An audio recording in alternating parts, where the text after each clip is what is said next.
मंत्री नितेश राणेंच्या विरोधात गोवा म्हापसा न्यायालयानं अजामीनपात्र वॉरंट जारी केलंय।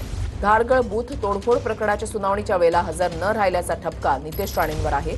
गोवा धारगळ बूथ तोडफोड आणि कर्मचाऱ्यांना मारहाण केल्याप्रकरणी नितेश राणे यांच्या विरोधात अजामीनपात्र वॉरंट जारी करण्यात आलाय। खटल्यामध्ये नितेश राणेंसह एकूण 9 जण संशयित आहेत। खटल्याची पुढील सुनावणी 6 तारखेला होणार आहे। नितेश राणे कोर्टामध्ये हजर राहण्याची शक्यता वर्तवली जाते।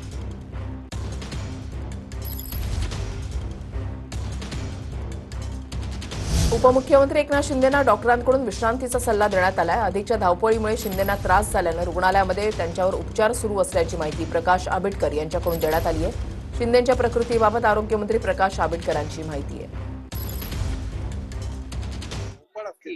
ते इतकी धावपळ करतात, त्यामुळे डॉक्टर म्हणले थोडीशी विश्रांती घ्या, याच्यापेक्षा दुसरं काय नाही। साहेबांचं एकूणच आयुष्य हे इतकं असते की लोकांना समर्पित अशा पद्धतीची भावना त्यांची असते। त्यामुळे थोडासा नेहमीच्या एकूणच कामकाजामुळे जरा आजारी आहेत, तर विश्रांती घ्या अशा पद्धतीचा सल्ला आहे। पण त्यांचा स्वभाव असा आहे की ते विश्रांती सुद्धा घेत नाहीत। त्यामुळे डॉक्टर म्हटले कधीतरी जरा थांबा, एखादा दिवस हॉस्पिटलमध्ये थांबला तर निश्चितपणाने थोडासा आराम मिळाला तर अजून ऊर्जा घेऊन काम करा, अशा पद्धतीचं काम।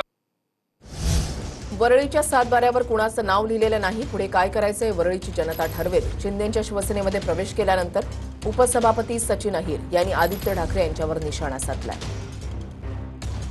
मी देखील 2014 साली मंत्री राहिलो होतो आणि त्याच्यानंतर माझी पूर्ण निवडणूक लढण्याची तयारी होती, पण मी ते त्यागाची भूमिका म्हणा किंवा सहकार्याची भूमिका म्हणून घेतलं आणि त्यांना तो प्रामाणिकपणे करण्याचं काम केलं। आता कोणीतरी जर सांगत असेल की वरळीमध्ये आमचा बालेकिल्ला आहे, तर मीच वरळीमधून निवडून आलोय ना। तर वरळीवरती कोणाचा सातबारावरती नाव लिहिलेलं नाहीये आणि भविष्य काळामध्ये पण जे वरळीकर आहेत ते ठरवतील।